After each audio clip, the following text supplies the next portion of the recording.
We are live. Ladies and gentlemen, please rise as you're able and join me in the welcoming of City Council and the playing of the national anthem and the reading of the invocation.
Please stand if you're able, as I remain standing if you're able, while I read the invocation.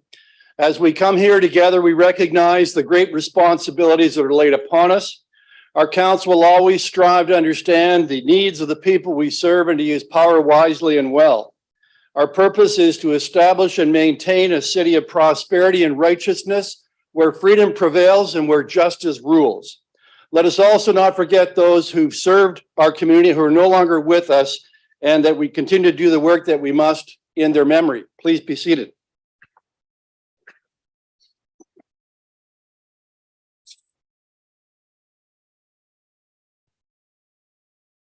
Tonight in administrative support, we have to my right, interim city clerk, Chris Gauthier, and he's providing clerking services for the meeting together with Melanie Figueredo.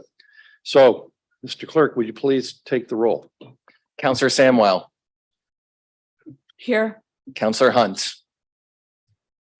Here. Councillor Martin. Here. Councillor Caputo. Here. Councillor Sicoli. Here. Councillor Carpenter. Here. Councillor McCreary. Here. Councillor Sullivan. Present. Councillor Van Tilburg. Present. Mayor Davis. Present. Through the chair, roll call has been taken. Thank you very much. So now we'll take declarations of a conflict of interest on items appearing on tonight's agenda. We have two conflicts. If I'll call your name, would you please confirm the item and the nature of your conflict? Councillor Sullivan, re-estimates. Solid waste collection services.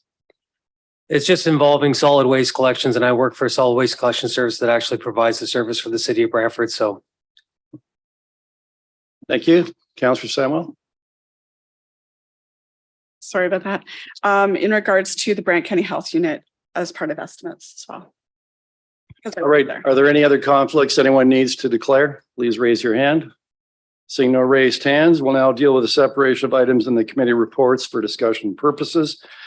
There is one item that's already being separated because of those conflicts, and that's the approval of the 2023 operating budget.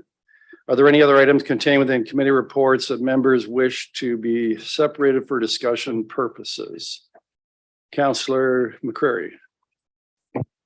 Yeah, Mayor, thank you. I'd like to separate 12.3.15, please. That's Brantford Expositor.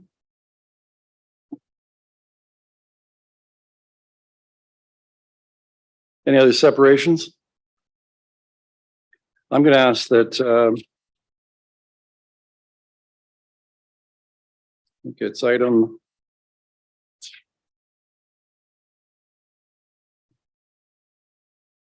There was one. Just got to find the number of it. Oh, the Brantford Municipal Housing Pledge 12.3.2. So not seeing any other raised hands. I believe Councillor Caputo. No, sorry. I believe Councillor Samuel, you have the motion to approve all items in the committee reports that have not been separated. Moved by myself, seconded by Councillor Sullivan, that all items contained within the committee reports not separated for discussion be approved. All right, and before I call the vote, I'll ask Mr. Clerk if you would please read out the title of the items that we're voting on. Through the chair, the following items are subject to the vote. Item 12.1 from the Special Committee of the Whole Operations Report, 12.1.1, 2023-2026 Council Priority Setting.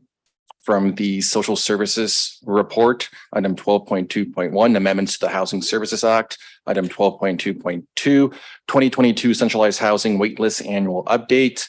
From the Combined Committee of the Whole Operations Planning and Administration Report, item 12.3.1, Brantford Accessibility Plan, 2022 Status Update. Item 12.3.3, road closing and conveyance, Pipe Street. Item 12.3.4, bylaw enforcement, corporate policy updates. Item 12.3.5, payday loan establishment, licensing update. Item 12.3.6, native species planning policy. Item 12.3.7, renewal of the Grand River notification agreement. 12.3.8, review city-owned lands for development opportunities. 12.3.9, repealing and replacing the City of Brantford Municipal Code, Chapter 429, building code implementation. 12.3.10, building construction process review task force report. 12.3.11, community heritage and cultural space task force report. 12.3.12, Brantford Transit Seniors Ride Free. 12.3.13, Powerline Road Speeding. 12.3.14, Brantford Landfill Gas Project. 12.3.16, City Brantford International Women's Day Campaign. From the Planning Committee Report, 12.4.1, Zoning Bylaw Amendment PZ-2022, 620 Colborne Street West. 12.4.2, Zoning Bylaw Amendment PZ-24-2022, 103 Peel Street. 12.4.3, Nature's Grand Phase 3 Subdivision Agreement and Road Dedication Bylaw. From the Appointments Committee Report, 12.5.1, appointment of citizen members to various committees and task forces. And 12.5.2, appointment of liaison members to various committees and task forces. And those are all the items that are subject to the vote.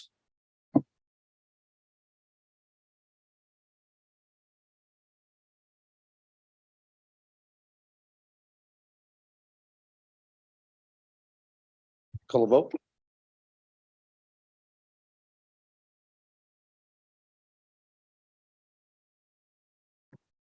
All items not separated for discussion purposes carries unanimously on a recorded vote. Members of council voting in favor are as follows.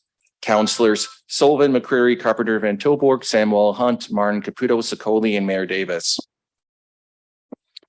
All right, so we have no statutory public hearings on tonight's agenda, but we do have a special recognition of achievement that we'd like to do tonight. And Councillor Carpenter is going to come down with me as we do it. It was on Councillor Carpenter's recommendation. We have a very special guest that we'd like to acknowledge.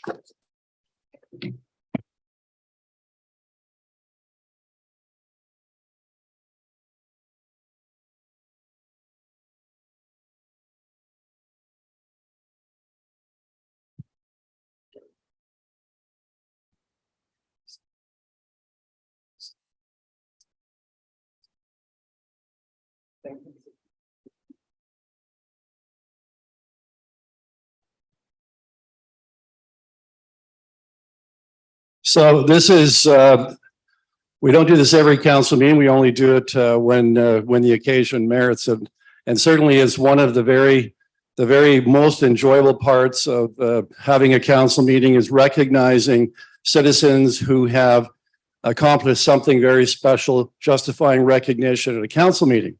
And so tonight, as I said previously, it was Councillor Carpenter's suggestion that we have Garrett Riley with us tonight. And Garrett was born and raised in Brantford. He attended Hodge Elementary and Assumption College for his high school career. Garrett was a rising star in Brantford Minor and AAA hockey until 2010. When Garrett was 14, he was diagnosed with osteosarcoma, the very same bone cancer that felled our national hero, Terry Fox. Garrett persevered and graduated from high school while also actively fighting cancer with chemo and radiology treatments. Then he was introduced to sledge hockey. He joined an amateur team coach in Hamilton and excelled because of his incredible hockey intuition from his previous service in AAA hockey.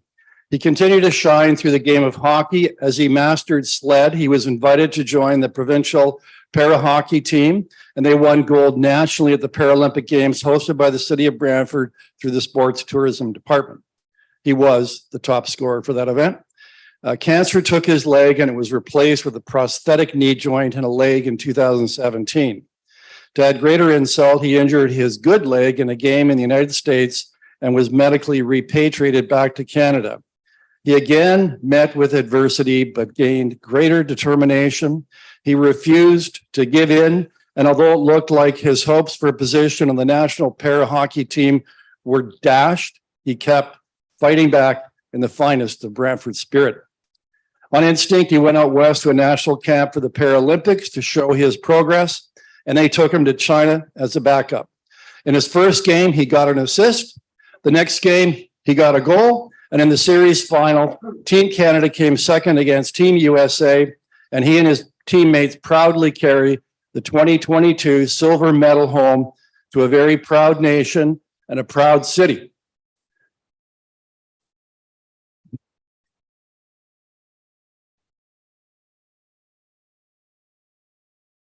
And Garrett, I'm asking you to come up. I don't know how you can. I mean, that medal weighs so darn much that it's, so congratulations, Garrett. Thank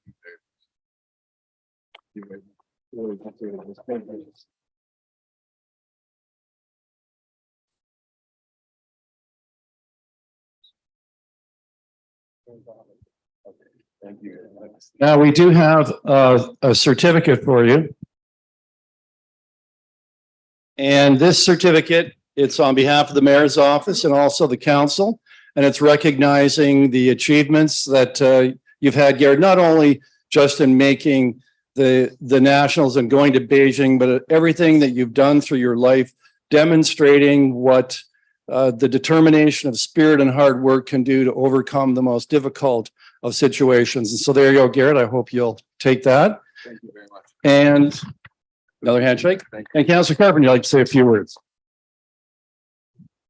Garrett, you can thank your grandfather who actually called me and brought it to my attention. Of course, you know how proud he is of you, but you should know how proud the city of Brantford and this community is of you and your accomplishments during adversity. You're an example for everybody in our community anywhere that has any adversity in their life that can overcome adversity. So, you know, if I refer someone to you from time to time, it might be because they need to have that little pep talk that you have given yourself or someone has helped you with that has made you overcome adversity. You have represented this city and this country remarkably. We want to thank you from the bottom of our hearts for everything you've done. Thank you. We really appreciate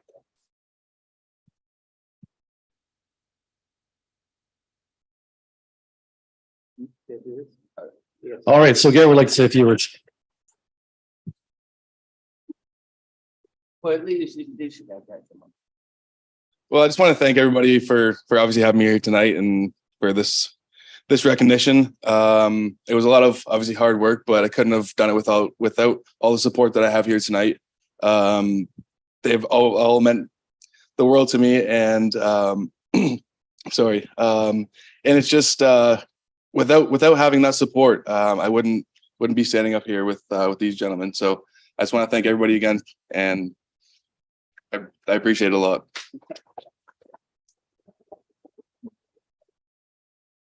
Well, thank you again, Garrett, and for your family for coming out tonight. So we'll take about a 2 or 3 minute break before we reconvene and carry on our business. So free to come down, members of council. You'd like to congratulate Garrett. Thank you. Thanks again. Thanks so much. Okay.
Okay.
All right, so we'll reconvene. We have several proclamations on tonight's agenda, and Councillor Caputo, would you please move all the proclamations and state your seconder? You can also read proclamation 8.1. Thank you, Mr. Mayor. Seconded by Councillor Secoli, that the following proclamations be approved. 8.1, Youth Sports Week, March 11th to the 18th. 8.2, Earth Hour, March 25th, 2023, 8:30 p.m. to 9:30 p.m. And for Youth Sports Week, seconded by Councillor Martin, whereas the Brantford Sports Council is an organization that promotes the development and delivery of youth sports in our community, advocates for local sports organizations, promotes sports tourism, and is a community partnership dedicated to the betterment of sport in Brantford. And whereas the Brantford Sports Council proudly supports some 18 youth sport organizations that provides quality sport experiences to the children of Brantford and area. And whereas thousands of children are registered annually in a variety of youth sports programming in the city of Brantford each year. And whereas the youth sport organizations are supported by community residents who are volunteer countless hours of their time in support of youth sport in our city. And whereas the sport community in the city of Brantford remains positive, vibrant, and excited about the future of sport beyond the pandemic, and all groups with support of community partners are focused on the return to play in 2023. And whereas the Brantford Sports Council is enthusiastically engaging and celebrating youth sport in our community and engaging the athletes, coaches, families, and community stakeholders with a variety of community engagement opportunities to participate in and showcase their organizations.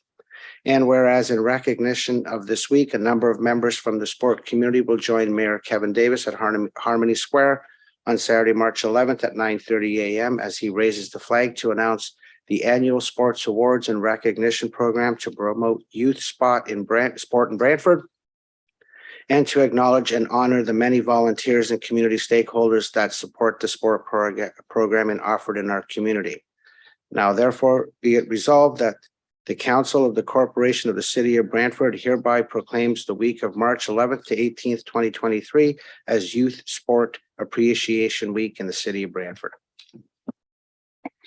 Thank you. And Councillor, who's reading the second one? Sullivan, Councillor Sullivan, you're reading the second proclamation. Okay, thank you, Mayor Davis. Moved by myself, seconded by Councillor Secoli. Whereas climate change is the biggest environmental threat to our planet and the city of Brantford declared a climate emergency in 2019. And whereas Earth Hour is an initiative organized by the World Wildlife Fund that began in Sydney, Australia in 2007 and has grown into a global event that is observed by more than 192 countries and over 1.3 billion people worldwide. And whereas Earth Hour encourages individuals, businesses, and governments around the world to turn off all non-essential lights for 1 hour on Saturday, March 25th, 2023, from 8:30 p.m. to 9:30 p.m. local time. And whereas the goal of the Earth Hour is to demonstrate that individual action on a mass scale can help positively impact our planet, by raising awareness and sparking global conversations on protecting nature, tackling the climate crisis, and working together to shape a brighter future for all of us.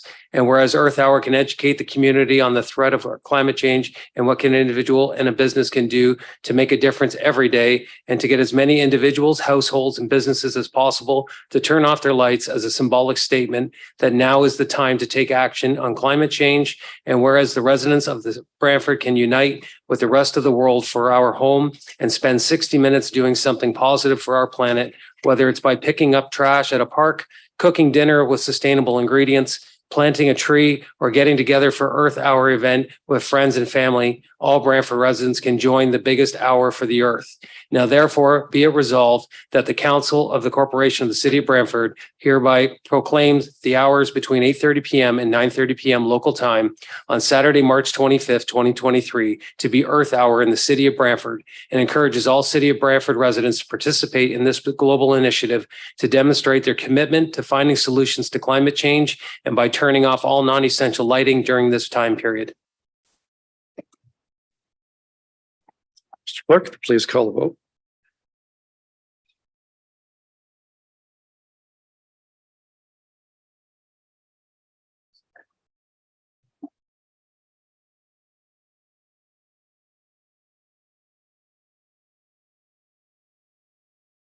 The approval of all proclamations carries unanimously on recorded votes. Members of council voting in favor as follows: Councillors Sullivan, McCreary, Carpenter, Van Toborg, Samuel, Hunt, Martin, Caputo, Sicoli, and Mayor Davis. Thank you. So we'll now move to presentations, delegations. There are 2 registered delegations this evening. So now I'll ask that Alan Lovett, if you would please come forward on behalf of the Brantford Minor Basketball to speak to item 13.1, the Southwest Community Center Project Update to Letter of Intent. Mr. Lovett, you have 10 minutes inclusive of questions after providing us your full name and address.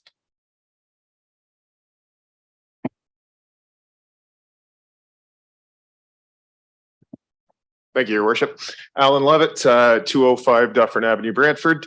Thank you very much for having me today. With me today is Nick Esposito. Nick is the president of the Brantford Hawks, Brantford CYO Hawks minor basketball program. Today, I'm here on behalf of both the boys and girls programs, the CYO Hawks program and the CYO Falcons program, which is the girls program. We're excited to be here. We're excited to have the opportunity to have some input on this project. We think that this is a huge opportunity for our community, for our basketball programming and the future of our community. So if you'll bear with me while I run through a few of the numbers that we currently have, some of the challenges we're having as local organizations, and some of the great opportunities this project presents, not only to benefit the minor basketball community, but our community as a whole. It's much appreciated. Firstly, I guess I should mention my role. I'm not currently sitting on executive of either of the 2 organizations. I am a volunteer coach with both the boys and the girls programs. I grew up in Brantford, for those who aren't aware, playing minor basketball. Played my university basketball at Laurier, and owe much of where I am today, who I am today, and the people I know today to growing up in the Brantford minor basketball system. So it's this is a project that's very near and dear to my heart, to give similar and better opportunities to some of the youth. Nick Esposito, who again is with me today as president of the boys organization, also grew up in Brantford playing basketball, dedicates a massive portion of his life to coaching and to running these organizations. So this is a very neat opportunity and a great chance for us to hopefully have some opportunity to partner with the city in making this an even better project. So quickly, and I'm sure I have no idea how to use this, but there we go. A little bit of background: the basketball program, the CYO organizations, which comprise the majority of the minor basketball right now in the community, have been operating since 1956. Currently, we run basketball programming for youth ages 4 to 18, both through house league programs, which welcome any and all kids into the organization, as well as rep programs, which at varying levels and different age groups operate locally, practicing and travel throughout the province, sometimes the country, and into the United States to represent our city. The both organizations are entirely volunteer based, from our executives to our staff to our coaches. Many are parents of kids, but there are a lot of us who have been involved and continue to be involved despite not having any children involved in the organization. Currently, our numbers are rebounding from a good dip in COVID, as most minor sports organizations experienced. Currently, between the boys and the girls organizations, there's over 1,000 local kids playing between the house league and the rep programs. Right now, currently, we have 12 girls rep teams and 14 boys rep teams, and that's ranging from the under 10 age groups up to the 18-year-olds and senior high school players. And again, nearly 1,000 players, and we estimate that that's close to 800 families involved in town. This year, again, trying to rebound from COVID and getting back to numbers that we're a little bit more comfortable with. Our girls organization hosted 84 teams over 2 separate weekends, which amounted to over 1,000 participants. And again, estimating at over 750 families visiting Brantford, Brant County. And our boys organization has hosted 88 teams over 6 weekends with a similar number of participants. There are still some high school tournaments to be ran. We're not exactly sure what those numbers are looking like as enrollments coming in right now. But again, between the two organizations, we're estimating that close to 2,000 families have been brought into Brantford as a result of these tournaments. And although we're happy with the numbers, there's a lot of room to grow. Just from a participation standpoint, bouncing back from COVID, and B, the ability to get facilities. As I'll get to here, we've had a number of issues over the last couple of years in sustaining our numbers and having the appropriate facilities to be able to operate and not only locally, but host tournaments. Gym availability has been a major concern. Dealing with the school boards, although they are accommodating and very helpful, can sometimes be a little bit difficult. The number of schools that actually have the specifications that we need to host tournaments are limited. We obviously come after the high school sports and convocations and other programs that the high schools are given to gym time. We get whatever's left over in time.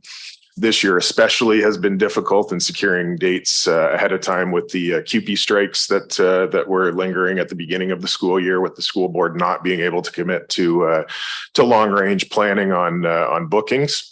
Obviously, COVID over the last couple of years have completely stifled the school board's ability to commit gyms to us, which has A, hurt our numbers, and B, been able to have a hard time sustaining tournaments and dates that we've been used to.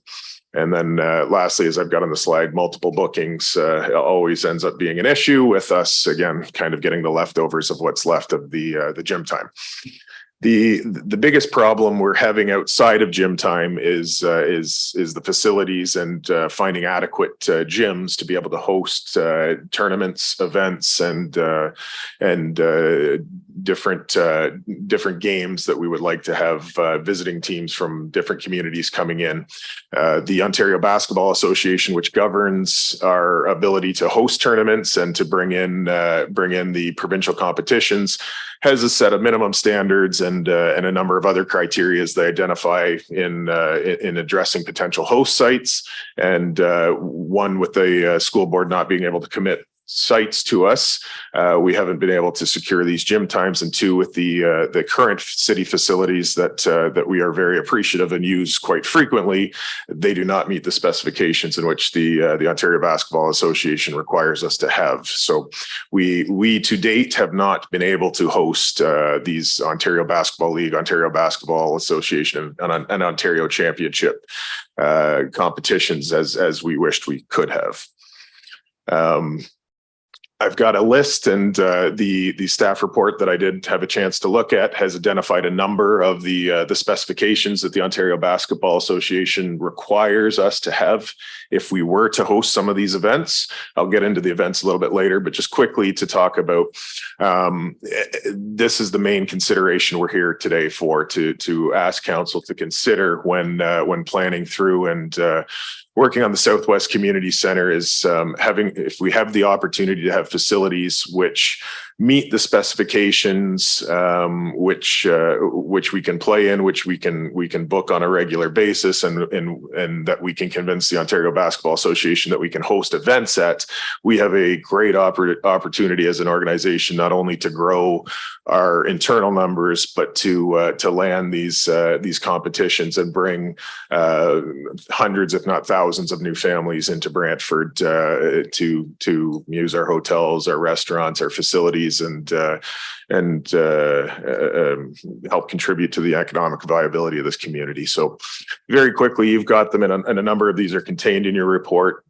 There are minimum court sizes that the Ontario Basketball Association requires for any competitions with under 19. The high school age kids, the minimum standards of a court are 50 by 84, which half of our high schools right now don't even meet. With the FIBA sized or pro sized courts being 50 to 94 feet. Any under 14 competitions have slightly smaller specifications, as you can see there. Which a number of the larger, better, bigger facilities around the province quite often accommodate in a cross-court fashion from the bigger courts. And looking at the staff reports, it looks like we're trying to do that with this community center, but might fall just a little bit short of the recommended court sizes. In association with the actual court sizes, there's minimum standards for out of bounds, having 3 feet unobstructed space on the outside of the courts, and that's one area where our current courts do not get up to par, as well as score clocks, court markings properly, and the padded walls at the end. Those are the minimum standards. In addition to that, there are a number of things that the Ontario Basketball Association looks for that we feel are very important to have as part of the facilities. Firstly, we're hoping— Mr. Levitt, can you gone past 10? Can you wrap it up, please? Yep, absolutely. Quickly, having wood floors is very important. Glass backboards in the facility, access to change rooms, and actual spectator seatings are very important. Again, the current facilities we use are great, but don't have any of these items. If we can get these items in the town, this gives us the opportunity to host these opportunities. We as an organization can commit to rentals for the facilities every night of the week, every weekend, which helps pay for the extras all the way through the year. We're willing to provide financial assistance as an organization. I think we'll have to wrap it there. And lastly, we're happy to help with fundraising. Thank you for having me. Yeah. Much appreciated. I'm always available. Thought you would have said that at the beginning. So thank you very much, Mr. Levitt. So we do have, and we will deal with this item. We'll move it up and we'll deal with it as the first item so that we don't keep you here much longer than you need be.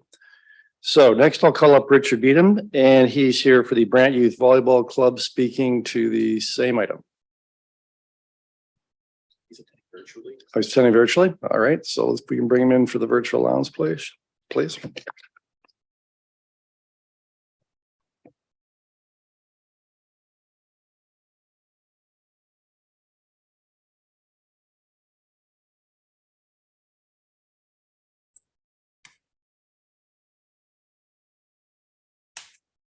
Okay, are you able to hear me? Yeah, you can just turn on your video, please, Richard. Oh, now you're getting really complicated. Oh, there we go. Okay, so There we go. Now we can see you. So if you'd please introduce yourself, then you'll have 10 minutes inclusive of questions for your presentation. okay, thank you very much. My name is Richard Beedham. I live at 12 Beechwood Avenue in Brantford, and I'm here tonight as the president of the Brant Youth Volleyball Club. And I'm going to echo many of my colleagues' comments that he had. And there's quite a bit of information in the staff report as well. But just a brief background about the Brant Youth Volleyball Club. We've been around for 25 years now. And as far as hosting tournaments, it's basically been like a 25-year road trip. The OVA,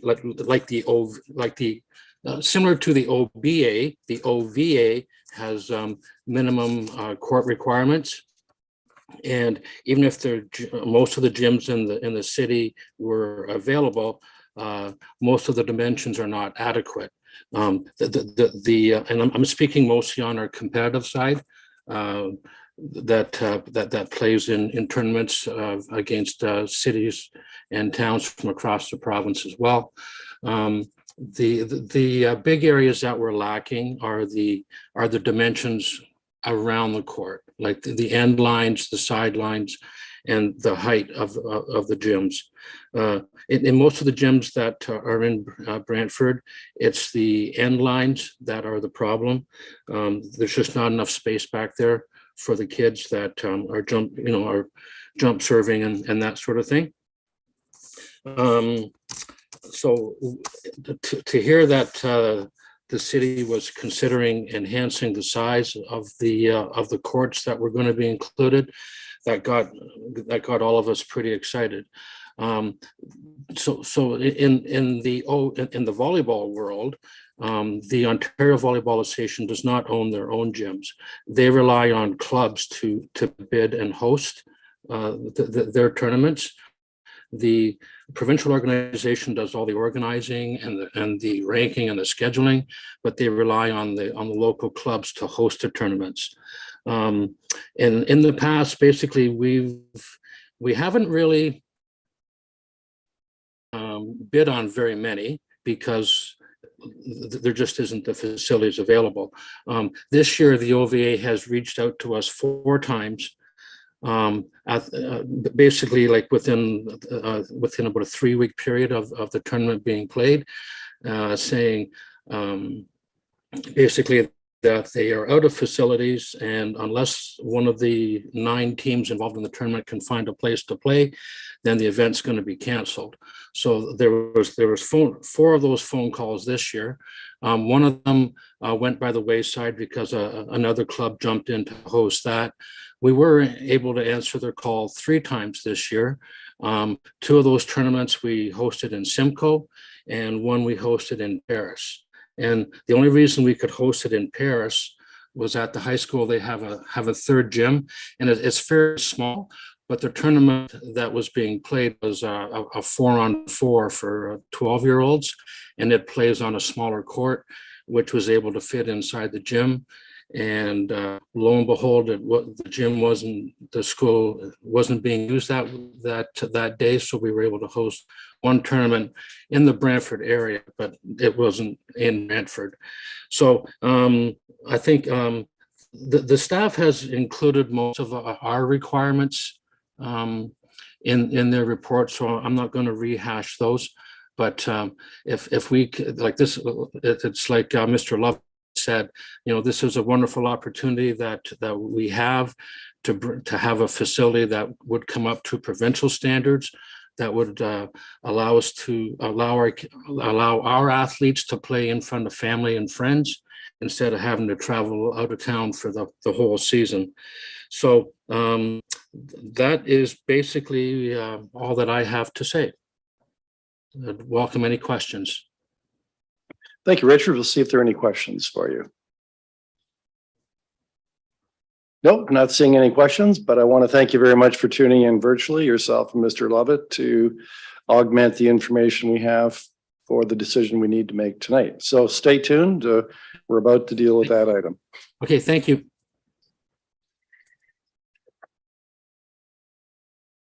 All right, so we'll now move on to the clerk's report and communications. And Councillor Hunt, I believe you have the motion to receive the clerk's report and communications for the month of February 2023.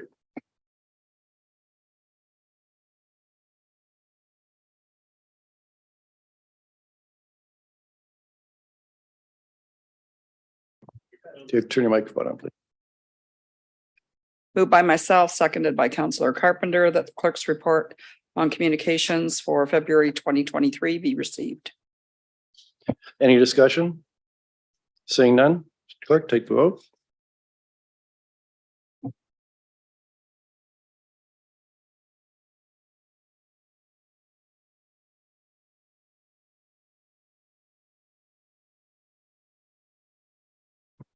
Through the chair, just waiting for Councillor Van Tilborg.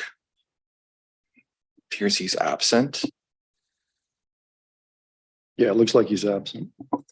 The clerk's report on communication for the month of February carries unanimously on recorded votes. Members of council voting in favor are as follows: Councillors Sullivan, McCreary, Carpenter, Samuel, Hunt, Martin, Caputo, Sicoli, and Mayor Davis. All right, we'll move on to minutes. I believe Councillor Carpenter, you have the motion to adopt minutes listed on the agenda. State, please, your seconder as well. Thank you, Mr. Mayor. Yes, it's moved by myself and seconded by my ward mate, Councillor Linda Hunt, that the following minutes be adopted. The City Council, January 31st, Special City Council, January 31st, Special Council, City Council, February 7th, Special City Council, Private Confidential items, January 31st. And the following minutes also be received at John Noble Home Committee of Management, December 14th, 2022, and John Noble Home Committee of Management, February 8th, all of those in the year 2023. Thank you very much. So do we have any errors and omissions on the regular special council meeting minutes or discussion regarding the John Noble Home minutes? Seeing none. Mr. Clerk.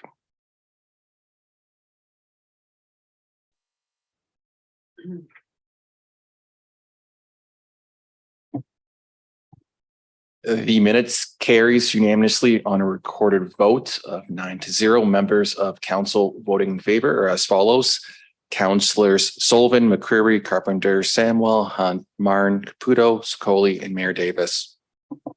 No vote came up on my screen and I'm voting in favor. Through the chair, I'll note that for the minutes.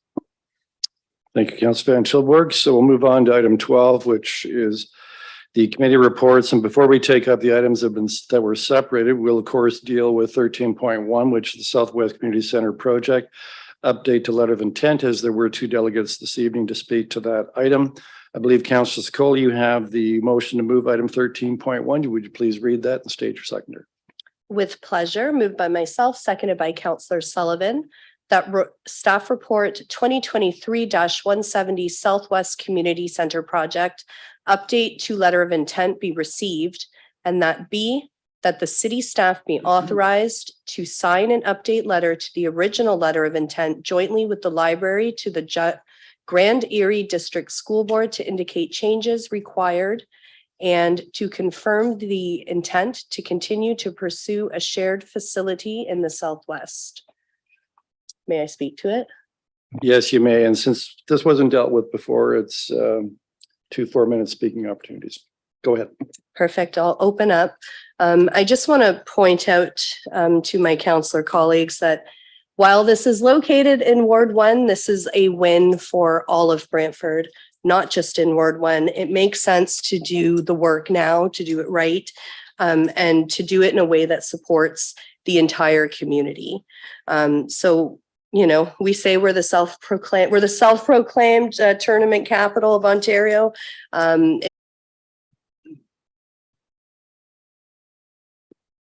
Through you, Mayor Davis, do you mean into the letter of intent or just the design and?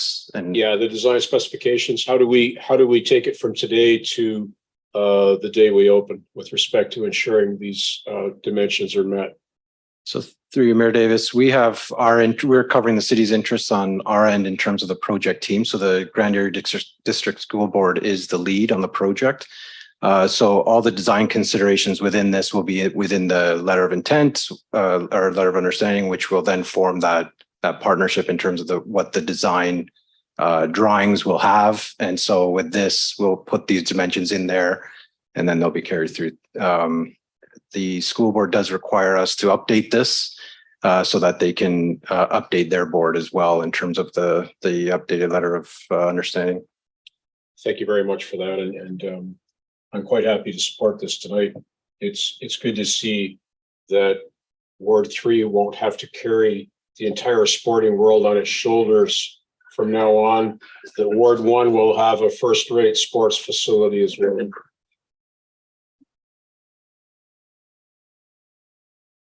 So I'd like to say a few words.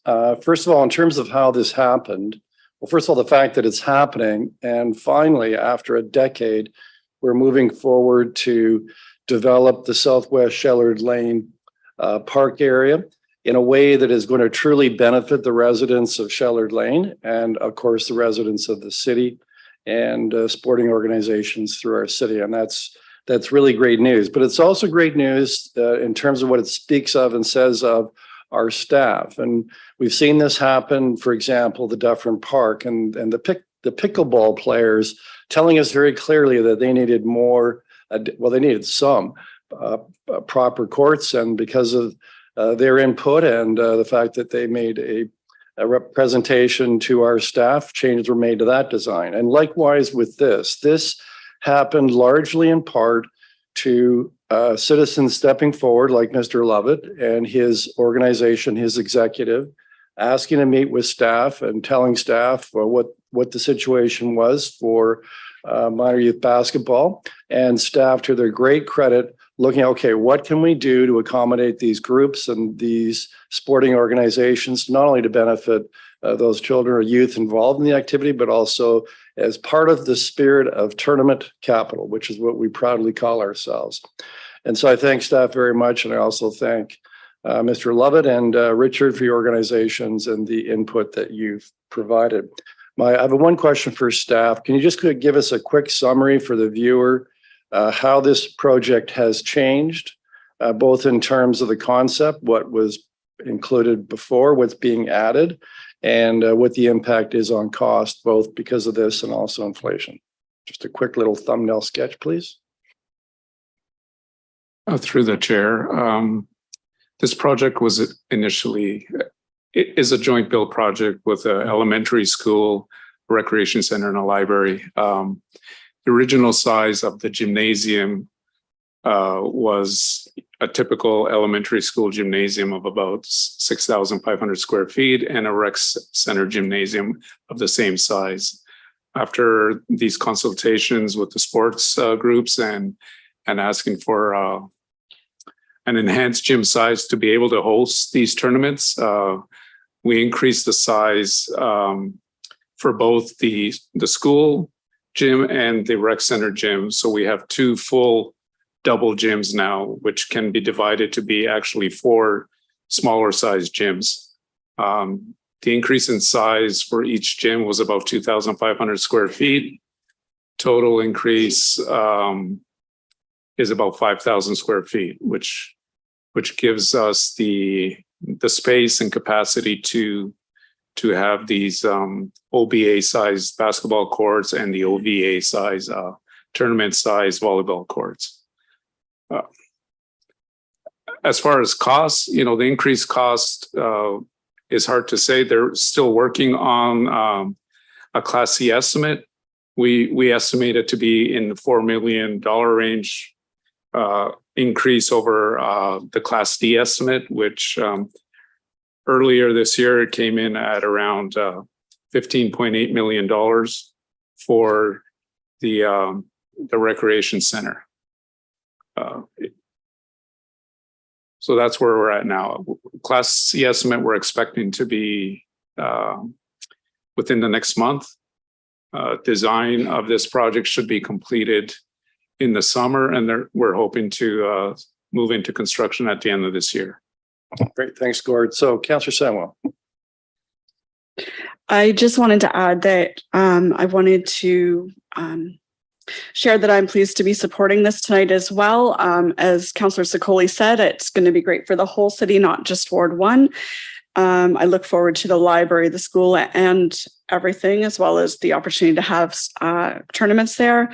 And I just wanted to acknowledge the hard work and advocacy that the Shellards Lane Neighborhood Association has put into this throughout the years. And so I'm glad to see this finally happening. Thank you. Okay, so Councillor Carpenter. Thank you, Mr. Mayor. I think as the mayor said, this has been a long time coming. I actually sat on the original first committee many years ago, over 10 years ago. But it's before us today for this amendment because the Grand Area District School Board requires this update agreement to be signed in time for them to submit their numbers to the province, the Ministry of Education, to get the funding for the school portion of this. So that's why it's before us today and at the final stages. So everyone that's played a role in making sure that this comes forward and that it's done right, I congratulate all of you. Thank you. Councillor Sullivan. Thank you, Mayor Davis. Obviously, I'll be supporting this as well. I think this is a step in the right direction.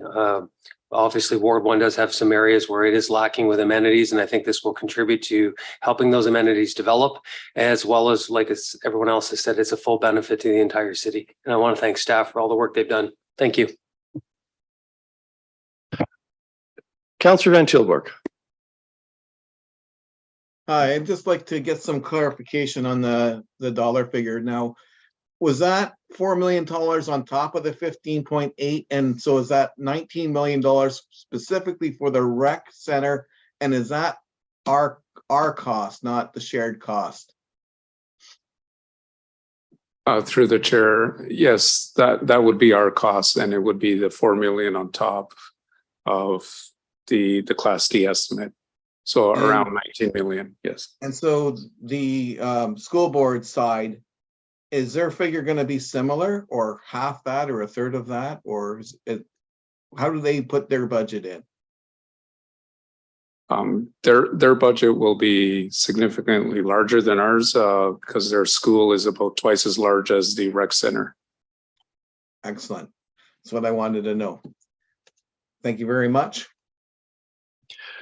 Gord, I have one last question for you. And so this is not just in order to accommodate volleyball and basketball. There will be other sports that will be able to accommodate in this expanded gymnasium. Can you give us a list of what those are? And I assume that also includes indoor pickleball, does it not?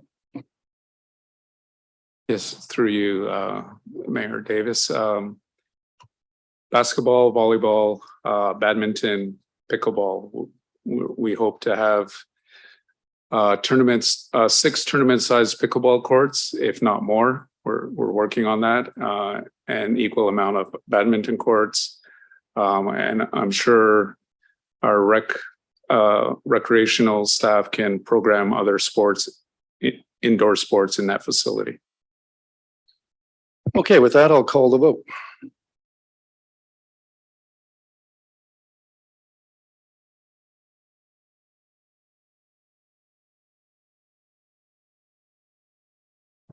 Item 13.1, Southwest Community Center Project Update carries unanimously on a recorded vote. Members of council voted in favor as follows. Councillors Sullivan, McCreary, Carpenter, Van Tilburg, Samuel Hunt, Martin, Caputo, Sicoli, and Mayor Davis. All right, so we'll now move on to the other items that were separated for discussion purposes. And Councillor Caputo, if you place, please read the motion to place separate items on the floor and state your seconder.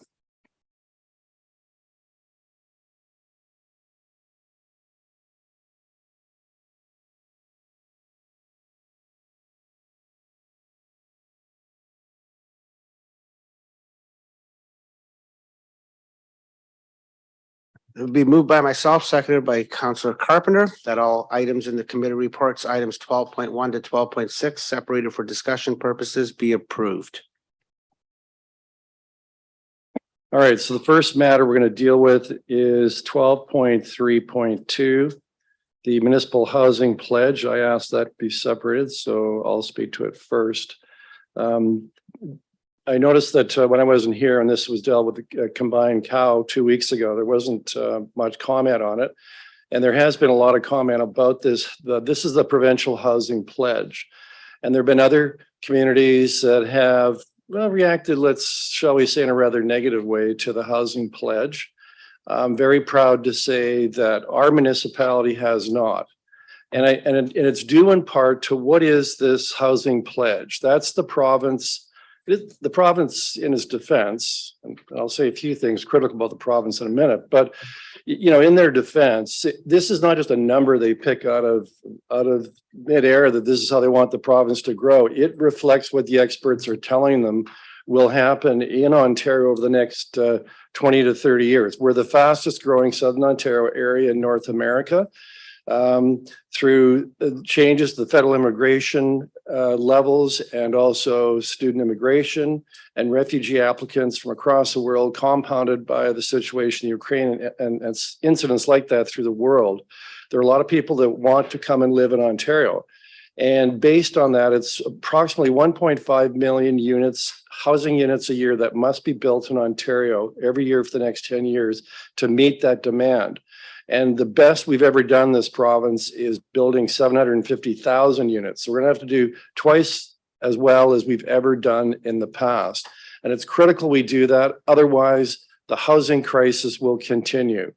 The limitation on supply with overwhelming demand will continue to shoot prices through the roof. We don't build more units. So what the province has done is it's allocated on a fair basis through the province what each municipality should be doing to meet that demand. And I'm very pleased to say that we have risen to the occasion, and staff have done an excellent report for us looking at what we have already approved, what's in the pipeline, and what we'd have to do to achieve this target. And Mr. Clerk, I believe there's something I've asked to be shared. And this is from the staff report. And so what the province has asked us to do is doing our part to meet this growth in our province. Our share of it is 1,000 units per year over the next 10 years. And that's starting in 2022. What this tells you is last year there were building permits issued for 1,482. So we're already, through the efforts of staff and things we've done internally here at the city, met the target for last year, exceeded it.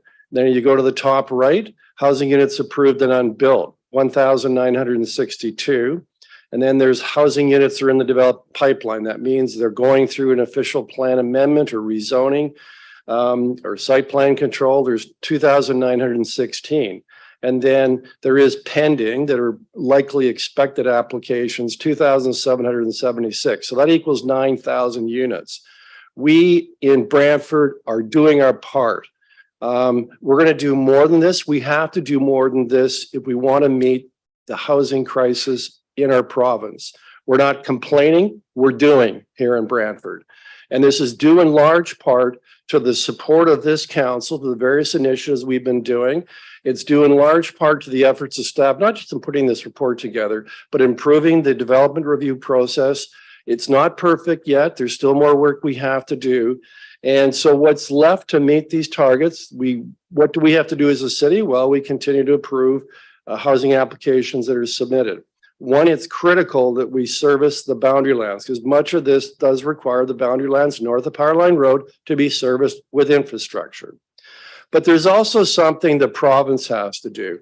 And I'll say this, the province has a role to play in this. And there are certain ministries that don't seem to respond in the same way that we do at the city on development review applications. And we know what we're talking about, the Minister of Transportation and the Minister of Environment. So some of the delays are occurring is because those provincial ministries, for some reason, aren't able to maintain the same standards that we're required to, that is imposed on us by the province. And I ask and I plead with the provincial government, do something in those ministries to make sure that they're responding as quickly and as efficiently as we are to applications brought forward by builders. And then lastly, there is the federal organization, Federal Crown Corporation, CN Rail. And the same situation there. If you're within a main CN Rail line, CN Rail has not a veto, but certainly it can slow the process down. We're asking and we implore CN Rail and the federal government to do their part as well. So again, I'd like to thank staff. I'd like to thank this council. We are going to do what we have to do here in Brantford to meet the demand for housing over the next decade and beyond.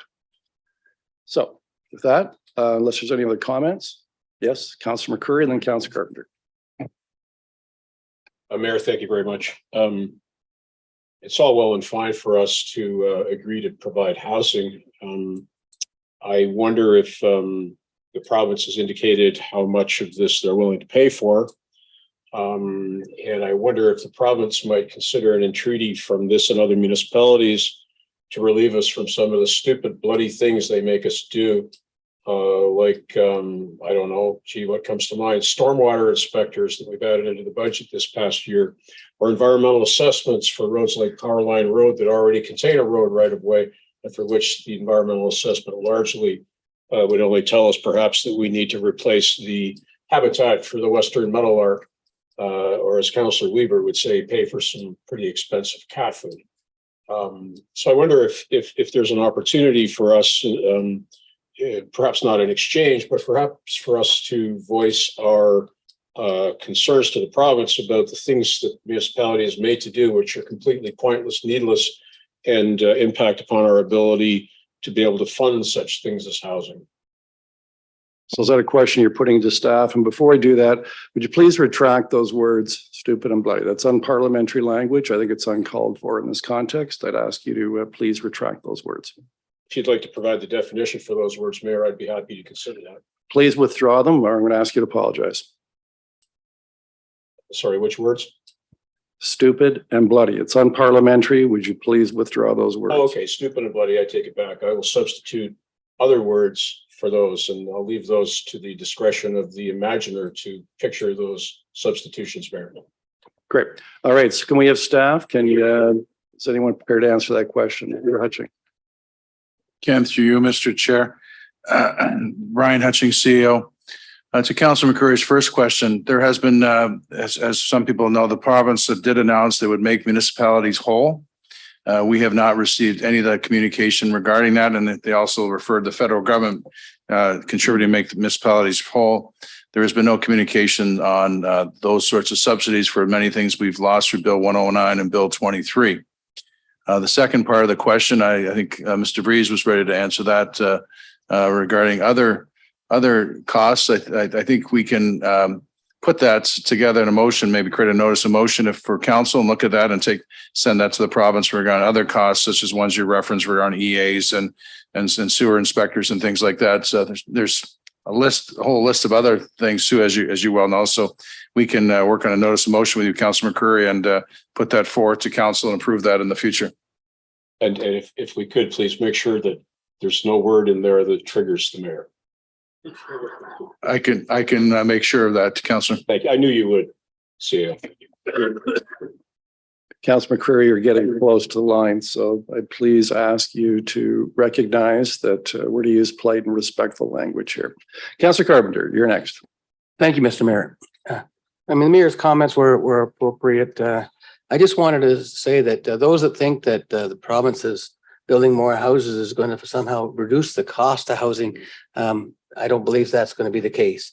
I think what's the problem here is there's a lot of problems here actually mixed with this, not just the affordability. As the mayor talked about, Brantford and Brant is one of the best places for everybody wanting to be in Ontario. Ontario is, of course, the province is going to grow the most over the next decade, rightfully so. So we're going to need more housing, and we do need more housing now, but we'll never catch up to the amount of housing we need for affordable housing for those that are trying to think they're actually going to buy their first house or be able to afford rents. That problem's a long ways off with a lot of other solutions, not just this one.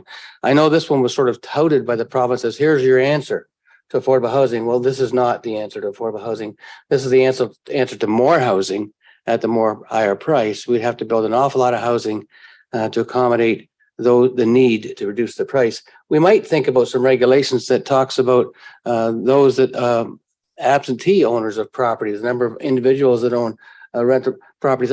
My understanding is that we have in the area of 30 or 40% of condominiums owned by those that don't live in them. So, we talk about where housing is, we need to look at where the rules are. In fact, that means that the federal and the provincial government need to step up. They've advocated their responsibility for housing some 30 years ago, when they downloaded it to municipalities, when it was in rough shape, of course, and then we had to fix it up.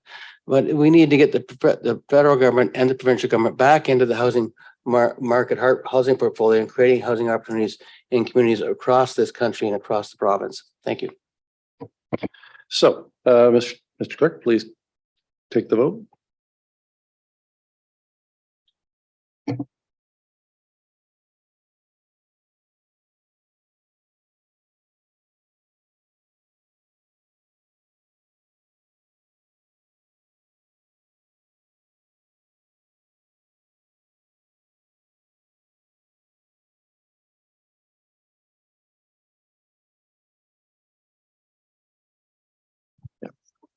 Item 12.3.2, Brantford Municipal Housing Pledge carries unanimously on recorded votes. Members of council voting in favor are as follows: Councillors Sullivan, McCreary, Carpenter, Van Toborg, Samuel Hunt, Martin, Caputo, Sicoli, and Mayor Davis. All right, we'll move on to the next item that was separated, 12.3.15. It's the Brantford Expositor Printed Publications Resolution.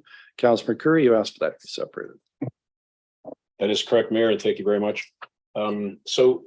At committee, we endorsed this, and I think Councillor Sicoli's resolution spoke to the feelings of many people in the community that are sad about the shrinkflation that we're seeing with the Expositor reducing its number of weekly print editions. And I said at the time that that like the Brantford Bulldogs, the Brantford Expositor is part of our community now, and has been in the case of the Expositor for 157 or thereabouts years. As I said, I do agree that it's a sad situation to see them reducing the number of editions put out every week. But I do want to reiterate, Mayor, my earlier comments that that this council and this community should be voting with its pocketbooks, with its checkbooks. And I have subscribed to the Expositor since returning here in 1990. And my family subscribed to the Expositor for as long as I can remember, probably since they moved in off the farm in the 40s. And I'd just like to call on everybody in this room, especially around this semicircle, to support what we did at committee. And when you get up tomorrow morning, get in touch with the Expositor and subscribe. I think we have to place a value on the ability of organizations like the Expositor to continue to provide us with local news, which offers a viewpoint on what we do here, which allows citizens to comment on what we do here. It is, part of the political and societal process. And I see in a lot of other communities the demise of their newspapers. And I think it's high time that we made sure that doesn't happen here, that we support this newspaper, we support the history of it, we support the value of it. So tomorrow morning, log on and subscribe, folks. And that goes for the people in the public that are watching tonight as well, Mayor. It's a valuable commodity to this community. And it deserves our support. And I wouldn't want to think about a day when we didn't have a Brantford Expositor. All right, I'll call the vote then on that item. Oh, sorry, Councillor Carpenter. Yes, I didn't comment on this last week, but I want to comment on it today because I received some calls from people that work for the Brantford Expositor. Very clearly, it's a business. It's a private business. It's a business that has to make a profit in order to survive. And, the key words were in the previous speaker was log on. You may notice that you can't just log on to any newspaper, Toronto Star, Hamilton Spectator currently, but you can log on and read the Expositor at no charge. Now, that's just temporary because what's happening is very clearly, just like debit cards, remember debit cards? People said that never happened. We're moving into the new technologies. We're moving into the new world of how things are done. Times change. At one time there wasn't a television. At one time there wasn't a car. It was a horse and cart. Things change. And the Expositor and the news and the media, we will always have an Expositor, but it will be digital. And once the Expositor is finished with the actual printed paper, then you'll have it digital and you can subscribe that way. Subscribing digitally or subscribing to the actual physical paper are still supporting the Expositor. in your local paper. So I don't want anybody to think that just because the paper's not printed and not delivered to your door, that the newspaper doesn't still exist in the new format, which is digital. And that's where most everything is going. We're sitting here saying these things while we got our iPads in front of us and our computer screens in front of us, saying how I don't see anything. Where's our pile of paper here? It's not there, because we've gone digital too for the same reason, because that's the new world. And the expositor is moving in the new world, and we don't have a say in telling a private business what they should do. We can say, as the resolution does, what we'd like you to do, but we can't tell business what to do. Thank you. Okay, with that, I'll call the vote.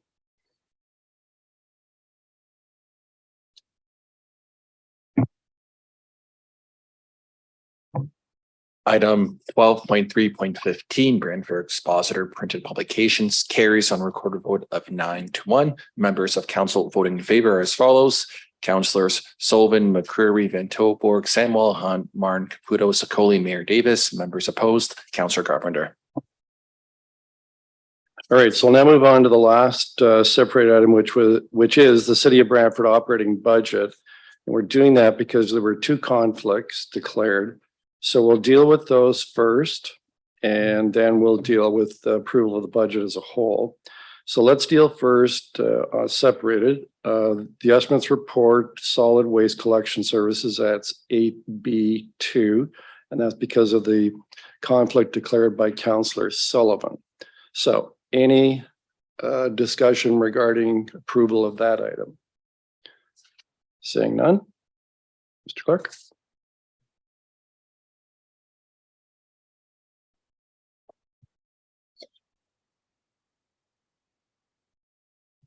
The solid waste portion of the estimates committee report carries unanimously on recorded vote, noting Councillor Sullivan's conflict of interest. Members of council voting in favor as follows: Councillors McCreary, Carpenter, Van Tilburg, Samuel, Hunt, Martin, Caputo, Sokoli, and Mayor Davis. All right, let's go on then to the second item that there was a conflict declared on. I believe that was Councillor Samuel and the Brant Community Health Unit. Any discussion on that? Seeing none. Mr. Clerk, if you please take the vote on that.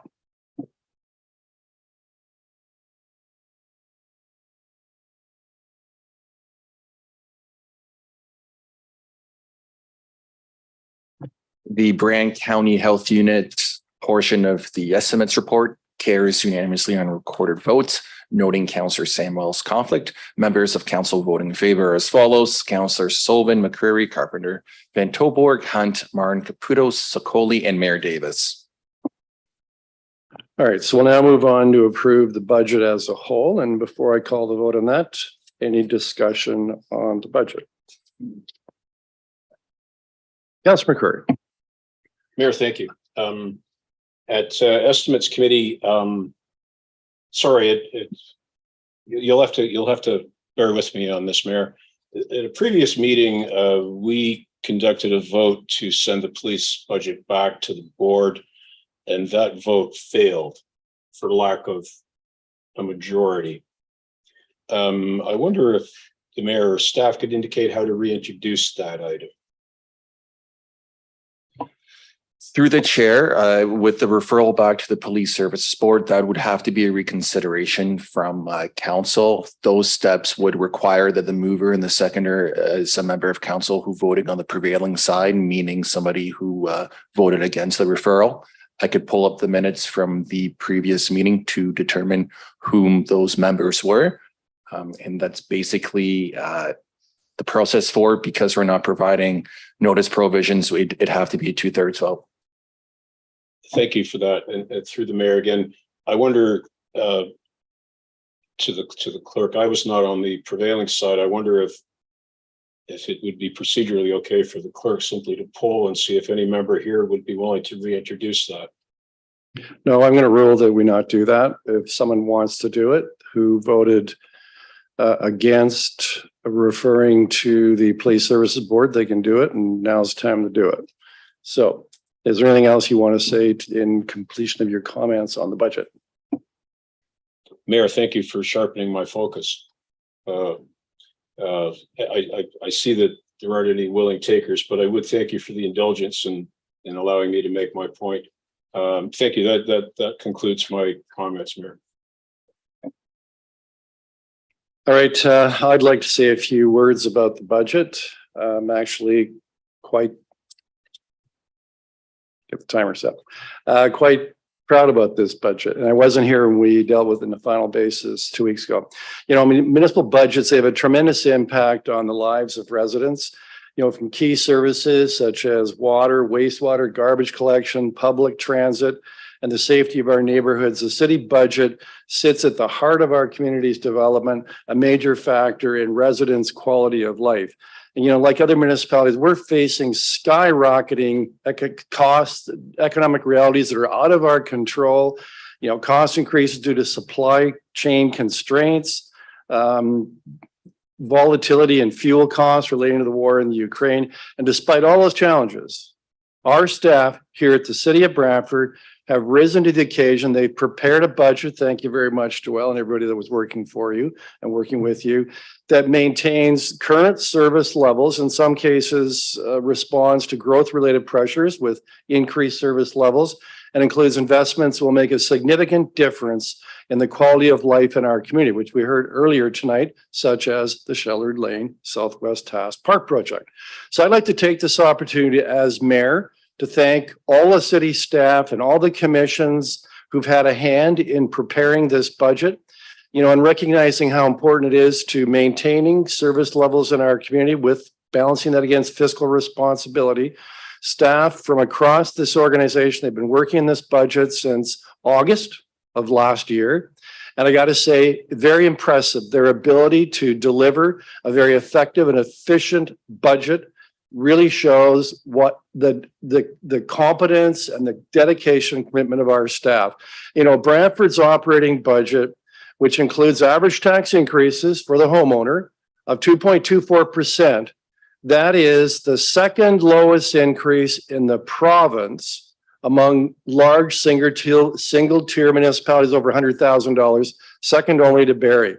You know, and excluding the external boards and agencies that we have no control over, such as Brantford Police Services, Brantford Public Library, the John Noble Home, Brant County Health Unit, the city's portion of the budget was an increase in expenses of only 1.75%, well below the current rate of inflation of 5.92%.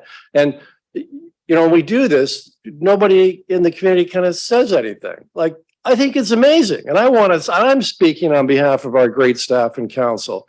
And, you know, in a year when inflation coupled with increasing complex community needs continue to be a challenge, we've delivered an efficient budget to keep the increase to residents as low as possible while maintaining service levels. And as I said previously, in some cases, enhancing service levels. It's a tremendous achievement. We should take pride in it. And it hasn't happened without the dedication and the commitment of staff and the cooperation and assistance of the members of this council. And I also lastly want to thank our communications department, and more particularly the residents who did respond to this telephone survey and also the internet survey. The information that you provided to us, it was invaluable to me and the other members of council as we went through the decision making on this budget. And then next year we can look forward to multi-year budgeting, which will provide much greater degree of predictability and stability for our community. It's good news all around. Again, thank you. So, Councillor Martin. Yes, thank you, Mr. Mayor. I agree with everything you said. I think it's very important that we recognize that this was this budget was much easier because of all the hard work done by staff. And I believe that was under the leadership of our CAO, Brian Hutchings. Usually we get a budget that's double digit to start with, and we have to fight and pare it down and eventually get to something that's reasonable. But we started at something reasonable this time and made very small adjustments to it. And I think that bodes well for the multi-year budgeting that's coming forward. If the same work is put into the multi-year budget, we'll see something that we can almost accept as is, very little tinkering from council. One thing that I disagree with you on, though, is you say we have no control over boards. We do have control over boards. We can send the police budget back. We can say no to the amount that they're asking for. and send it back to them and have another look. We can do the same with some of the other boards. We don't have to accept it as it is. It's up to us to decide whether to accept it or not. And I think most of council was accepting of the John Noble home and of the library. But there were some members of council who felt that the police budget should have been sent back, and I was one of them. So I can't move a reconsideration. But if somebody else moves a reconsideration, I'll certainly support it, because I think it's something that needs to be looked at again. And as chair of the Police Services Board, I'm going to be suggesting that we take a look at it, whether council refers it back or not. But that's something for the Police Services Board to decide. Thank you. Thank you, Councilor Martin. So with that, Councilor Caputo. Thank you, Mayor. I too want to reiterate what was said. I think this was a great budget. Great work. You know, doing budgets my whole career, I always sat back and said, if I needed $1 million worth of wants, I put forth maybe $100,000 because I knew that would always pass. And I knew that that's what everybody here is up against. So I applaud you for that. Also applaud Mr. Hutchins for the leadership that he's shown throughout this whole process. We are a growing city, as we talked about earlier. And when a city grows, everything grows with it. Housing, industry, manufacturing, population, and crime. So with that, I am opposed to sending the budget back for the police board, where I think we need to start getting into 21st century policing. We need to start to ensure that we are utilizing our police force adequately and efficiently, instead of just putting them in cars and having them roam the streets. And with that being said, I just wanted to sit back and say again, thank you, and no to the police board. All right, I was remiss. I did not thank Councillor Van Tilburg for your excellent chairing of the Estimates Committee, and thank you, Councillor Van Tilburg, for that. So with that, I'll call the vote. Oh, sorry, Councillor Carpenter. First of all, I want to thank you, Mr. Mayor, for speaking up on behalf of the community on the budget and on the great work the staff did.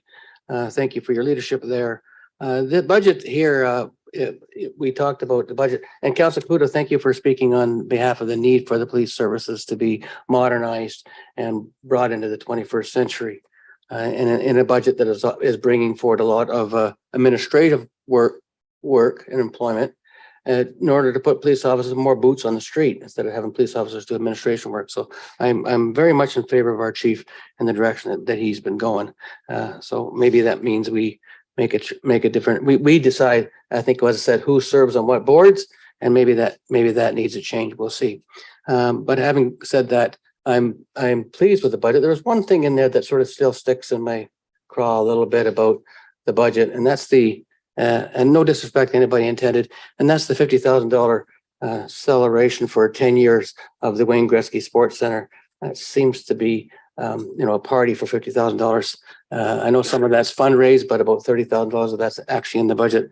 I had some concerns about that being moved into the budget, but that wasn't that was an unmet need. But the budget is about all of council's needs. It's the Southwest Sports Center complex. It's the John Noble Homes putting their addition on 40 new beds. It's making sure that those living in long-term care under the guise of City of Brantford are treated with respect and dignity, and we're doing that. And it's to make sure that the parks are up to speed, that the parks are maintained. It's to make sure roads are maintained. There's not a lot of single-tier municipalities in the province of Ontario. We're one of them, and it's a very difficult job as a single-tier municipality to maintain a budget that's balanced for the community. Will everyone like it? Of course not. Some people would prefer no increase whatsoever, but that's just not realistic in a growing community with inflation and the cost of things going up. Staff have done a terrific job here in this budget. We expected much harder time doing this budget than actually was the case. And as the mayor already said, Councilor Van Tilburg did a yeoman's job, and Councilor Martin filling in as the vice chair as well, who's had some experience at this. This budget bodes well. And going forward for the 4-year budget, a 4-year budget will give the taxpayers and businesses alike a long-term view of what the municipality is going to look like and how we're going to fund things. And you know, you can sort of count on what's going to be coming up in the next 4 years in your municipality, and what growth. There will be additions to that as we review it each year, but it's a great step forward. And I just want to thank you, Mr. Mayor, for bringing it, for separating it, raising it. Thank you. Councillor Van Tilburg. I want to thank Brian Hutchings and staff for what I think is more good things to come. There, I think you've left a bit of a legacy here. This, by no doubt, in my couple of terms, has been the easiest budget to go through, to look at, to not have to look for false things to try to find to remove, because we've inflated things trying to protect this and that. The numbers come in pretty solid right off the bat. So, I mean, that's a lot of legwork done. And like when we get to that 4-year, multi-year budgeting, we're going to see more of this. It's going to save us a lot of money just in that, in providing reduced staff time. So we're going to receive a lot of benefits. As for, it's always mentioned people want to have a zero increase. So do I. Perhaps with when they start reevaluating, impact comes back with what our homes are worth now versus what they were worth probably last time around. We might have extra funds, and maybe we will see that zero one day. That's a dream of mine. With regards to the Police Services Board, I was contacted by many people in the community asking me to support it, and I will do so. And then I want to talk about, as Councillor Caputo mentioned, you know, if people want $1 million of stuff come in at $100,000, well, you know, wants.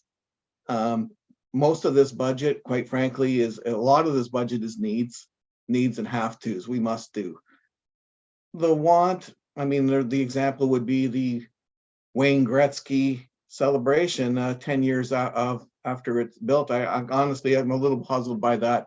I guess if you wanted to celebrate massive cost overruns on a building, having a party is a way to do it. And that kind of always bothers me, because that was one of the main things that if we ever messed up on the dollar figure, that was the item. So I'm glad it's there. I don't know if it's really worthy of a celebration to say that, you know, it's been around for 10 years. That being said, I thought, you know, the idea of having people come in and do and experience it all for free would be great. Lots of people maybe never get that opportunity. I thought that'd be great. I don't think that would cost us $50,000 or whatever price tag we've got on there. But that's what we're doing, and we voted for such. But I mean, that's the difference when we want to do something nice for the community. There's little cost to it, and some people can disagree with whether or not we do that. But that's what it comes down to. Those are the choices that we make in every budget. We have sports complexes, Dufferin Park. I mean, those are the recreational facilities. They cost money, but they provide a benefit that the community all gets to the ability to enjoy. So overall, pretty low budget. I'm pretty happy with what I've seen. And let's look forward to that vote. Councillor Samuel. So I myself as well am very pleased to have been able to work with our council to come in with such a small increase in all the hard work that the staff has done to help us get there. I wanted to say that we are getting a lot of value for the budget that we are having. There's a lot of good work that's going to be done in the community through the budget process that we've approved, or when we approve it tonight. I also wanted to mention that all of the work being done by the committees that are external from us, like the library and John Noble Home and the Police Service Board, are very important. And I know that they also all worked very hard to keep their budgets as low as possible. And I think that when it comes to police services, we ask a lot of our police. We need them more than ever right now. And I think that to do that, we need to support what they need, because they know what they need to do the work we're asking them to do. Thank you. So, not seeing any other raised hands, I'll call the vote, Mr. Clerk.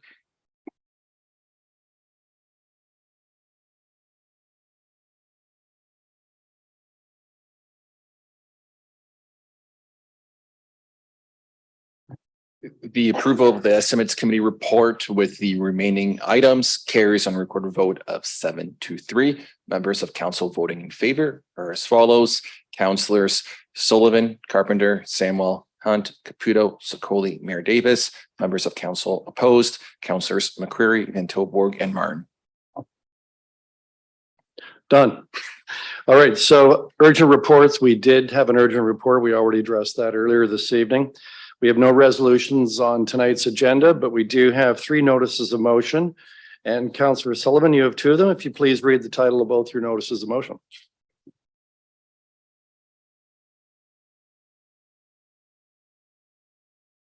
Thank you, Mayor Davis. Drop kicks for Devon as a municipally significant event declaration. And splash pads. And third, Councillor McCurry. Mayor, thank you. This pertains to our new Brantford Bulldog OHL Sports and Entertainment Facility. Okay. And with that, we'll move into bylaws. And I believe we have Councillor McCreary. You have the motion for first and second reading of the bylaws. Mayor, you were correct again tonight. Thank you for that. And Councillor Martin will be the seconder. And your bylaws tonight are as follows. Number 17, a bylaw to authorize the execution of agreements individually dated and listed on Schedule A attached here to. Number 1, the Grand River Notification Renewal Agreement between the Corporation of the City of Brantford and various parties. Number 2, subdivision agreement, Nature's Grand Phase 3 between the Corporation of the City of Brantford, Telephone City Aggregates Incorporated, Live Hardy Road Inc., and the mortgagee. Bylaw number 18, 2023. It's a bylaw to close Pipe Street, 2023-110. Bylaw 19-2023 is a bylaw to amend bylaw 70-2010, being a bylaw to adopt various City of Brantford policies by amending bylaw enforcement policy 001, property standards, orders, notification, repairs, 2023-109. Bylaw 2023, a bylaw to amend Chapter 429 of the City of Brantford's Municipal Code, Building Code Implementation. Bylaw 21, 2023 is a bylaw to amend Chapter 15 of the City of Brantford Municipal Code, Procedure relating to the Building Construction Process Review Task Force Report. Bylaw 22, 2023 is a bylaw to amend bylaw number 160-90, being a bylaw to regulate the use of lands and the location and use of buildings and structures in the City of Brantford, 620 Colbert Street, TZ 2022. Bylaw 23, 2023 is a bylaw to amend bylaw 70-2010, being a bylaw to adopt various City of Brantford policies by adopting Public Works Policy 025, native species planting. Bylaw 24, 2023 is a bylaw to declare and dedicate Reserve Block 206 of Registered Plant 2M 1972, City of Brantford, being all of PIN 32275-0865 LT and part of Reserve Block 205, Plant 2M 1972, being Part 1 and Part 3 on Reference Plan 2R 8839, City of Brantford, being part of the PIN 32275-0864 LT as part of the public highway to be known as McKernan Avenue.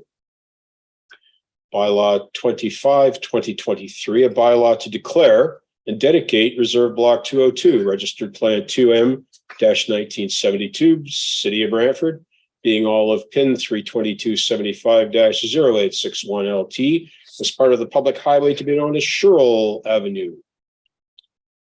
Bylaw 26, 2023, a bylaw to declare and dedicate Reserve Block 228, Registered Plan 2M-1961, City of Brantford, being all of PIN 32275-0591 LT, and part of Reserve Block 229, Plan 2M-1961, being Part 1 on Reference Plan 2R8614, City of Brantford, being part of the PIN 32275-0592 LT, as part of the public highway to be known as Waldron Street. Bylaw 27, 2023, being a bylaw to appoint citizen members and liaison members to various committees and task forces. Bylaw 28-2022, being a bylaw to designate the city of Brantford as an area of site plan control and to repeal City of Brantford bylaw 90-2018, building construction process review task force report 220623. Bylaw 29-2022, a bylaw to repeal and replace bylaw 28-2011, site alteration, building construction process review task force report 2022-0623. Bylaw 30-2022, a bylaw to fix fees and charges to be collected by the city of Brantford for 2023 estimates committee report. Bylaw 31-2022 is bylaw 160-90, being a bylaw to regulate the use of lands and location and use of buildings and structures in the city of Brantford, holding H removal 620 Colburn Street West, East Block, PZ 25-2023. Bylaw 32-2023, a bylaw to amend Chapter 326, Schedule A-14 of the City of Brantford's Municipal Code, General Provisions, Issue of Licenses, Payday Loan Establishments. And lastly, Mayor, but hardly leastly, Bylaw 33-2023, a bylaw to confirm the proceedings of the Council of the Corporation of the City of Brantford with respect to the meeting held today.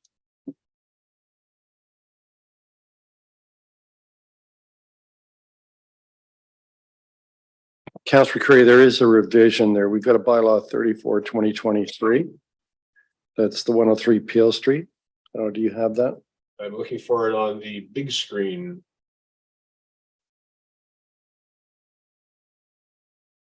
No, that's Councillor Van Tilburg.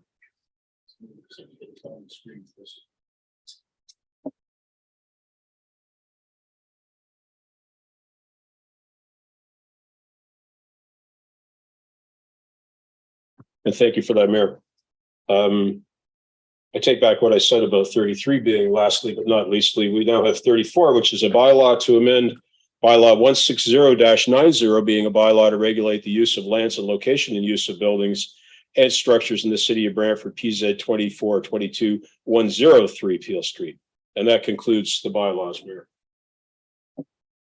Right. Does anybody want any of the bylaws separated for discussion purposes? First, second reading. Seeing no raised hands. Mr. Clerk, please take the vote.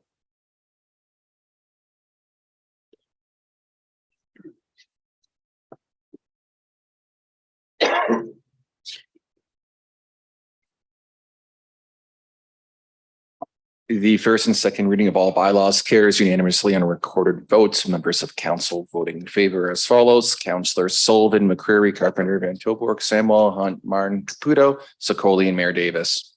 Okay. All right, so we'll now move into, excuse me, third reading, and I believe Councillor Van Tilburg, you have that resolution. I do, Mayor Davis. Moved by myself, seconded by Councillor Samwell, that all bylaws having received first and second reading be taken and read a third time and be finally passed and signed by the mayor and clerk.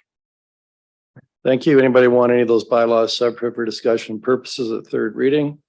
Seeing no raised hands, Mr. Clerk, please take the vote.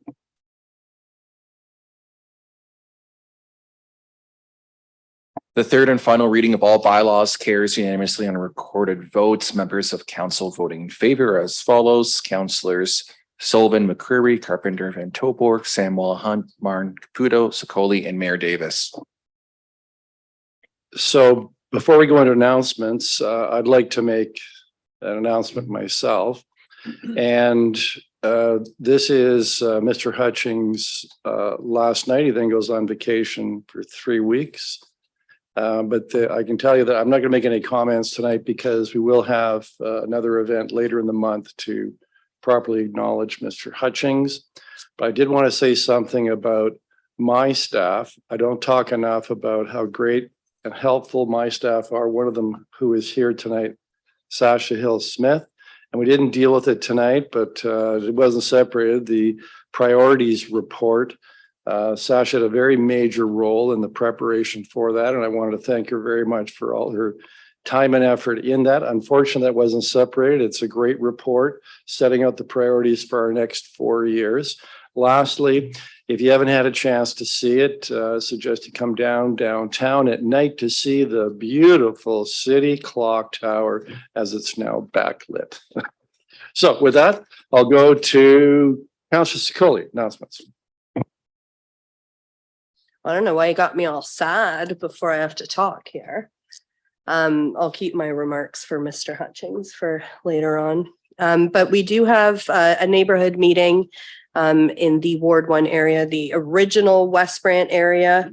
We have a ward meeting coming up March the 6th. That will be a hybrid, so both in Zoom and in person here in council chambers at City Hall at 6:30. We're going to be discussing some crime in the area. We'll have the police services with us, and then looking at some traffic calming measures that we can maybe come together and chat about and implement in the area. I do want to send a huge shout out to the Why Not City Mission. A lot of us here attended the coldest night of the year walk, and it was so much fun, and we all got toques and we went for our walk. And present there we had Councillor Samwell, Councillor Caputo, Mayor Davis, Councillor Sullivan, and Councillor Carpenter was there. So it was a great time. Team Brantford raised over $1,200. I'm pleased to announce we set a goal of 500 and well exceeded that. And I believe Brantford raised over $50,000 and approaching the $60,000 mark towards homelessness. So good job, everyone. Thank you for coming out to that. March the 8th at 1 o'clock in Harmony Square, we're going to be doing a flag raising for, I believe, the first time to celebrate International Women's Day. It's a great achievement. I'm very excited to be there and to see that. So do come out and check that out. That again in March 8th at 1 o'clock, Harmony Square. And since I don't think we'll have an opportunity to chat again out here, have a very safe March break to all the parents and students who will enjoy a week off. And that's everything. Councillor Sullivan.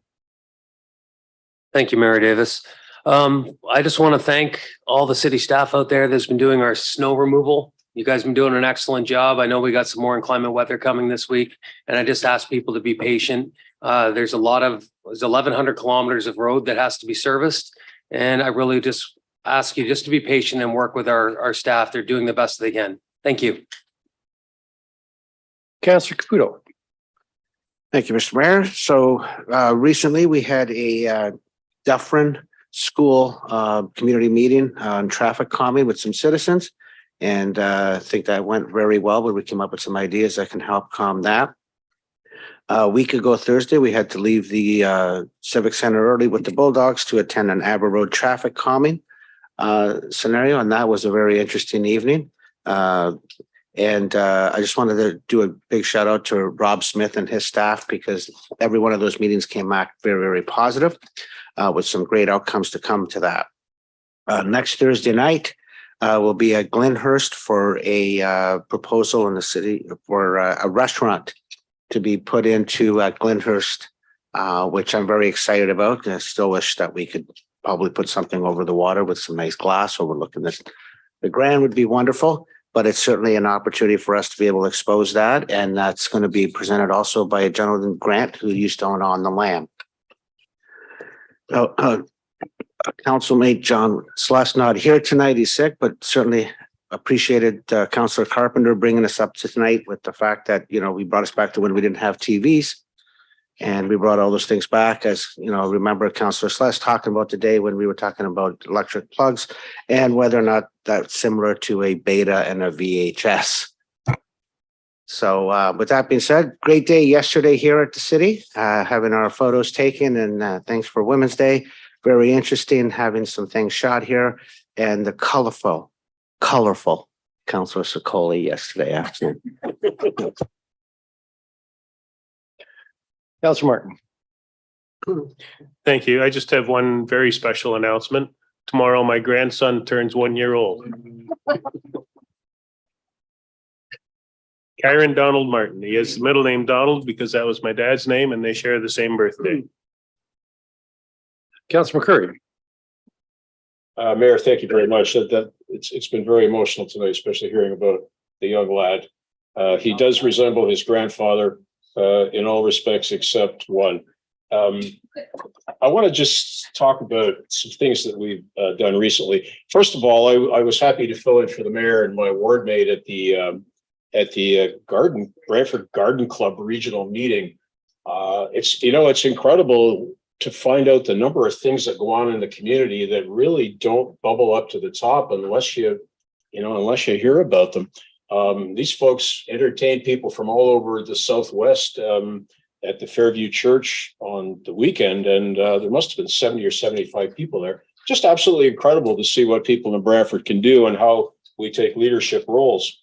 For those of you living on Memorial Drive and on Ash Grove, we are planning some parking improvements, and you'll get some special notification in your mailboxes this week. We'll be interested to hear back with respect to your opinions. It hasn't been mentioned, but some members of council made the trip to Queen's Park to celebrate the arrival of the Bulldogs to Brantford. The MPP had an announcement in the Ledge, and Councillor Samuel and Councillor Carpenter and I went, and Councillor Sullivan and Councillor the irrepressible Councillor Sicoli was there, Councillor Caputo, Councillor Martin, and it was a very, I didn't mean to leave the mayor's name off. I was simply ascending the ladder to leave him for last. Quite an interesting event. The MPP hosted us, announcement in the legislature. Another feel-good Brantford story, the Bulldogs.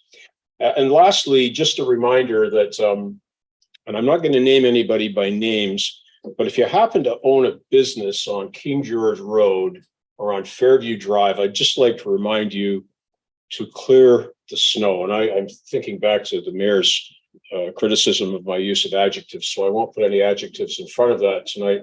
But it is the responsibility of the landowner to clear the sidewalk of snow within 24 hours or thereabouts. And for those of you operating businesses, absolutely essential to keep those street thoroughfares cleared. Same for you folks at home. You do have a responsibility to your neighbors to shovel your sidewalk. If you recall, Councillor Carpenter and I talked about an initiative to re-examine our snow clearing plan, and we may get to that next month. Thank you. Councillor Hunt.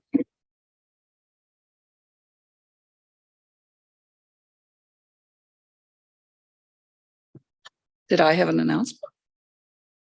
Your opportunity to make a ward announcement or any announcements. No, you caught me off guard. Nothing really to say. Save it for next month. Let's see, I'll go over to, Councillor Carpenter. Thank you, Mr. Mayor. I would like to thank Councillor Sicoli for her team leadership on the Why Not Coldest Night of the Year event. It was very successful. I kind of cajoled her into it. Would you take the team? I would join. And she said, and she did it quite willingly. And we put out a good representation of City Council, and we had a wonderful walk around Ward 4. But I also want to say, thank Councillor Sicoli on our trip to Queen's Park for making it a very memorable, fun, enjoyable trip, which was actually an opportunity to bring all the council together in a way that where we're having a few laughs together. But more of that would certainly be helpful. So thank you, Councillor Sicoli. And the mayor is going to do some more of that stuff. I know he's in a plan. I'd like to say that the Brandon baseball signups happened last Saturday, February 25th. So, all that snow out there, baseball seats, signups are already here. So just to let you know that baseball is just around the corner. I don't think they filled up all the teams. So if you're still looking to get on a team, you can do that. Secondly, I want to take a father's privilege, if I may, Mr. Mayor, and just say that in 1983, my wife and I were blessed with a wonderful baby girl, Jessica, who's February 28th today. Jessica was a MASH baby. All those who remember the show MASH, it was my favorite show of all times when my wife worked afternoons and I worked days. And so a lot of times I'd be feeding Jessica, you know, I'm watching my MASH. And of course, Jessica was born that specific day and that specific hour when the MASH final episode was airing. So she was known as the MASH baby in the hospital. I just want to say I'm very proud of my daughter Jessica today for her 40th birthday. She hope she won't forgive me for saying that. I think that's pretty well known. Jessica started out as a terrific artist through Art of St. John's and Sheridan College, and then she went on a PSW and a RPN and an RN, and now she's doing her master's in nursing currently. I'm very proud of her. Has three of my wife and I's grandchildren and two of our step grandchildren. And all this time she's going to school and taking her master's. She's just a beautiful human being. Has a lot of friends, and I couldn't be more proud of her as a father. That it's her 40th birthday. Happy birthday, Jessica. Love you very much. Councillor Samuel. I know you were saving the best for last, right? Okay, so I just wanted to make sure that I acknowledged the fantastic neighborhood associations that we have in Ward 5. Obviously, we have fantastic neighborhood associations all over the city, but we have some very active neighborhood associations in Ward 5. So the Eagle Place Community Association, the Downtown Central Neighborhood Association, and the East Ward Echo Place Neighborhood Association. And I just wanted to mention that on Family Day, the East Ward Echo Place Neighborhood Association held a very successful Games Day, which had the opportunity to play games as well as exchange and trade games, and that was a huge success. They're also running Acting for Fun 101 and 201, and that started in February, and it's running on Thursday evenings at Woodman, and there's still openings for that. And then the Gifts for the Heart program that's feeding 220 elementary students in their schools is always looking for more volunteers, and that's predominantly a lot of neighborhood association volunteers are making the meals and doing all of that work. And the Eagle Place Community Association is actually doing a little project right now where they're mapping all of the little free libraries throughout Eagle Place. And one of the members, Ed, was able to collect 200 books from his colleagues at the Brantford Police Services that will be distributed through those little libraries. So I just wanted to mention that fantastic project as well. And just to say that there's so many things that happen in our city that wouldn't happen without the neighborhood associations. So I think it's important to recognize them whenever we can. Thank you. Thank you. And I believe Councillor Van Tilborg did sign off. So that's the end of that. And hereby declare this month's council meeting. Sure.